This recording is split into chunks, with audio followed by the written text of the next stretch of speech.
முந்தைய நாள் நடந்த ஒரு விஜயனோட பொதுக்கூட்டத்தில் வந்து என்ன சொல்கிறாருன்னா, இதுக்கு முன்னாடி பண்ணவங்க மாதிரியும் இப்போ இருக்கவங்க மாதிரியும் ஊழலை நாம் கண்டிப்பாக பண்ண போகிறதில்ல அப்படின்னு சொல்லிட்டு கிளியரான ஒரு டிக்ளரேஷனை வந்து விஜய் வந்து அறிவிக்கிறார். அந்த அறிவிப்புக்கு அப்புறம் எல்லாம் கதறாங்க. சரி, கதறலாம் ஒரு பக்கம் இருக்கட்டும், அவர் ஊழல் பண்ணுறாரா பண்ணலையா, மற்றவங்க பண்ணாங்களா விவாதமெல்லாம் இருக்கட்டும். ஆனால் இதுக்கு முன்னாடி நடந்த தூத்துக்குடி துப்பாக்கி சூட்டில் மக்களை குருவி சுடுற மாதிரி சுட்டாங்க. அதை வந்து தமிழக மக்கள் என்றைக்கும் மறந்துடக்கூடாது, நாம்ளும் மறந்துடக்கூடாது.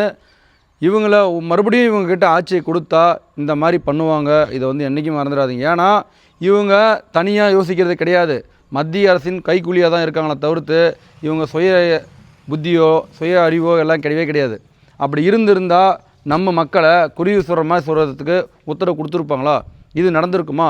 இது எந்த நாட்டில் நடந்திருக்குமா? ஒரு தன் மக்களை தன் கையாலே சுட்டு தள்ளுற மாதிரி இங்கே நடந்திருக்கு, தமிழகத்தில் நடந்து ஏறி இருக்குது. இது என்றைக்கும் மறந்துடாதீங்க. மறந்தும் ஓட்டு போட்டு ஆட்சியில் அமைந்தால் இதே நிலைமை தான் நமக்கும் உங்களுக்கும் எனக்கும். மறந்துடாதீங்க.